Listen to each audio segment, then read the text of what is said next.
with Doral, we have a series of magnificent buildings. We call them bungalows. They each hold from 50 to 70 very luxurious rooms with magnificent views. And what we have also is Miami.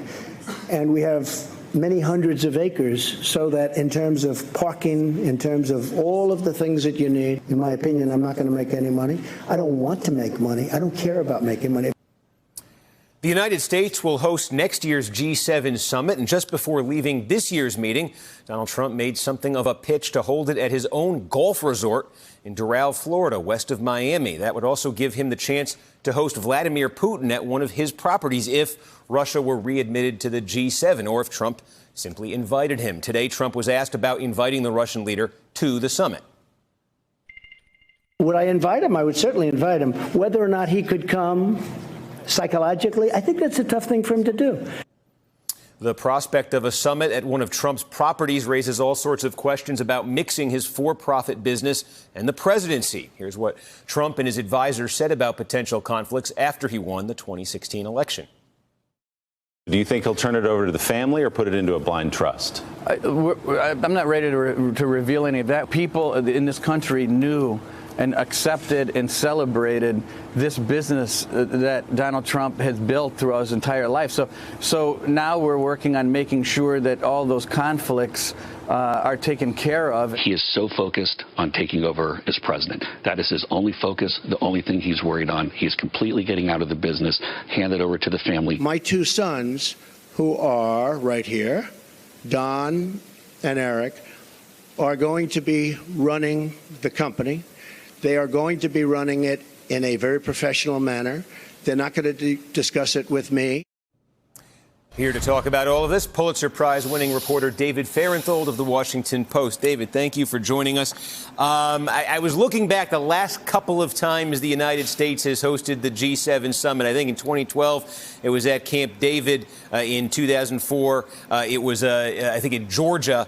It was not at a Trump property, either one of those recent times. The possibility that it would be in 2020, ethically, legally, constitutionally, are there specific provisions there that could come up against?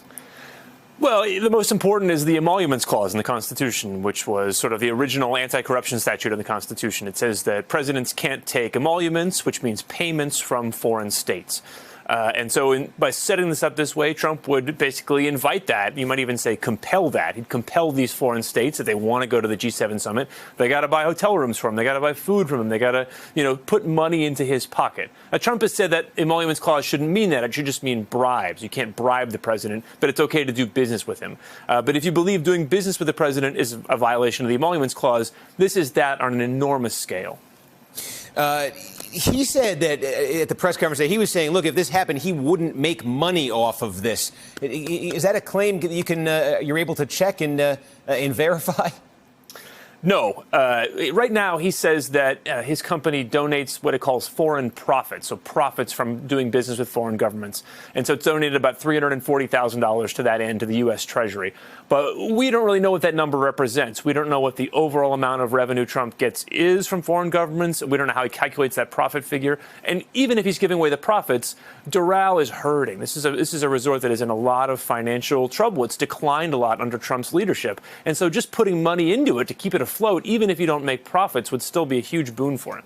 It's interesting, right? There's the question there of what the direct benefit of an event like this might be, and also the publicity benefit of all the talk about it and getting the name out there, given what you're saying about its current financial state. David Fahrenthold, thank you for taking a few minutes. Appreciate it. Hey there, I'm Chris Hayes from MSNBC. Thanks for watching MSNBC on YouTube. If you want to keep up to date with the videos we're putting out, you can click subscribe just below me, or click over on this list to see lots of other great videos.